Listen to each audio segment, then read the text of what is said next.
Hi. So I'm going to pull some cards for today, but there is something that I want to talk to you about. I'll draw the cards first and see what comes through. So first we have the Five of Water. As you can see, this is the card of grief. This is the card, I've been talking a lot recently about stepping into our purpose and figuring out where we're going to go, accepting where we are, and making small changes to get to where we want to be. This card is telling me that there's another step. Not only do we need to acknowledge where we are, but we need to grieve the things that have brought us here that hurt. We've all got trauma. Trauma can feel like the smallest thing. And you may say it's petty or insignificant, but it's not. If something's hurt you, it's been a trauma for you, and it's worth acknowledging. It's worthy of seeing it, honoring it, and feeling the emotions. So many are told when they're children, you're not allowed to feel, don't cry, don't shout, don't get angry. And then as grown-ups, we think that we can't let this out, so we repress the emotion, we hold it in. The Five of Water is telling me that not only do you need to accept where you are, where we are, but there's things that we need to grieve so that we can get them out of the physical body. So how can you do that? You can cry. And if you struggle to cry, you could put on a sad movie. Maybe that would help. Getting yourself in water, taking a bath. Other ways of getting the energy out, that's the sad energy, which is what this card mainly refers to. But it can be that we need to get the fire, that anger out of our body, which we can do through strong physical exercises. Punch some pillows. As long as no one's getting hurt and nothing's getting broken, you can get the fire out that way. Absolutely. You can shout. That can really help. Just press that release valve a little bit. Earth, get out in nature, get your feet on the grass, get your hands in the dirt. It really helps. It absolutely helps. And air, journal, talk about it, watch a funny movie, laugh, move that air energy around, have a good old giggle. So not only are we accepting where we are, but we're releasing the stuck emotions in our body. That will help with our chakras. We hold these energies in different energy points in our body. So this will help let go of that too. Then we've got the Eight of Fire. The Eight of Fire is telling me, so once you've accepted where you are and you've grieved where the things that have happened to you that have brought you to the things that you don't like in your life, there's going to be things in your life that you like and things that you don't like. We want to live a life of joy. We want to live predominantly the things that we do like. I think that's what we all want, really. So then we've got the Eight of Fire.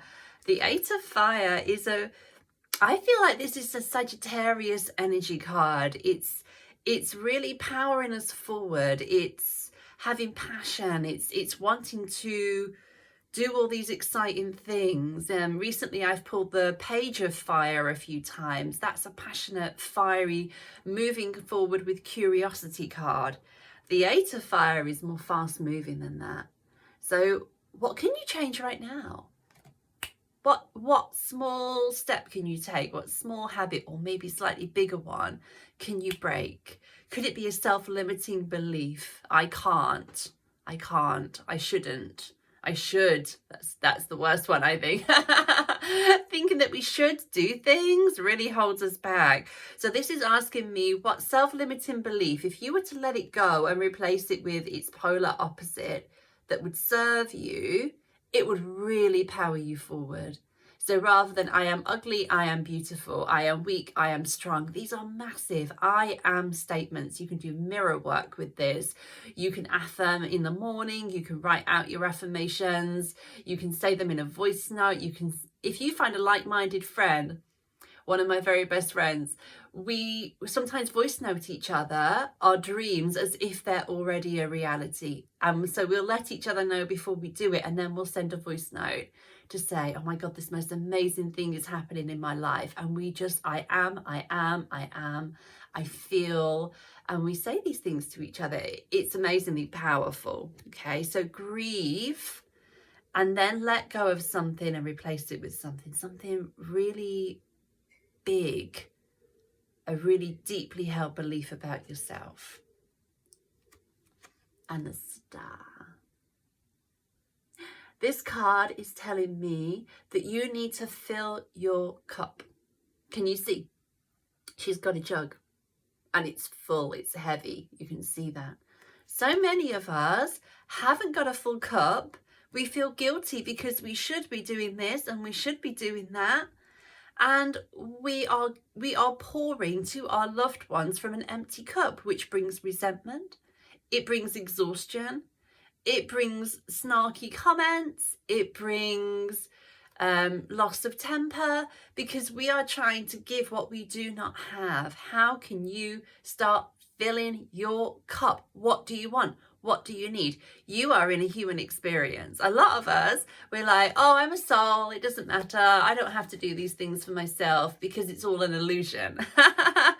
Well, we are in physical bodies and our physical bodies need things. Treat it like a beloved friend or a beloved child or a beloved pet, and give this vessel what it needs. Think earth, air, fire, water, nature, physical, strong physical movements, getting energy out of the body. Water is our emotions. Does it need to cry? Does it need to hug? Does it need to be held and stroked? And air, we need to speak. We are meant to be living in community. We need to speak. So, and laugh and have fun and go out and have a party. You know, you don't have to drink, you don't have to do drugs to go to a party and have fun and have a good laugh with a friend. You can do that anytime. So how can you make these things happen in your life? What can you bring into your sphere so that, like the Star, you've got your full cup and you're able to fill the cups of your loved ones from your overflowing cup. That's the idea. And if that sounds overwhelming, remember one small step.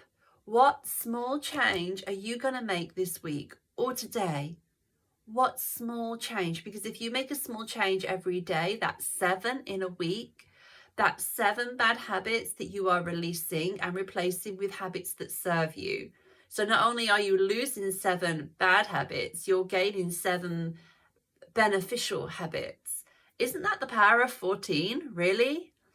So if it's 1 a day, 1 a week, you are going to make massive changes in your life. And this is what I wanted to talk about. Slightly longer video today. This is what I wanted to talk to you about is willpower. Willpower.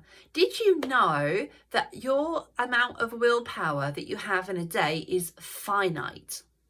As in, it's not limitless. We have a small amount of willpower to carry us through the day, and by lunchtime, it's pretty much gone. That's really interesting and very important to know so you can forgive yourself. So you wake up in the morning, you know, your child wants a few things, you know, you're in traffic, you're having to go to work, whatever it is, these are things that you don't want to do and you're using your willpower to do them. By the time lunchtime's come, you've run out of willpower. So with your one small step, with the habits that you are bringing in that are going to serve who you are becoming, you really need to get this stuff done as soon as you wake up while you've still got some willpower in the tank. So as soon as you wake up, what can you do? My health coach, when I just was struggling to exercise. I'm a yoga instructor by trade, I know. And I was struggling to exercise. So eventually he came up with a routine, a very gentle routine that I could do in the bedroom before I've even got out of bed. Like, you know, if I've got a small cup of willpower, let's do it as soon as my eyes pop open. I did my exercises in my bedroom. And be gentle and kind on yourself, you know? Be gentle and kind and forgiving and loving. You may not do it straight away. When you don't do it, don't beat yourself up. Remember, I've got a finite amount of willpower. So this is going to happen when it's going to happen. I love myself. I cherish myself. So what one small step are you going to take? share it with me. Direct message me, share it in the YouTube comments, share it in the Facebook group. Tell me, what one small step are you going to take today that's going to, instead of serving who you were and the situation that you're in that you may not like, who you are becoming is going to serve that person. And do it in the morning while you've still got some willpower. So I'm sending you so much love. Let me know, check in with how you're getting on, and I will connect with you again soon.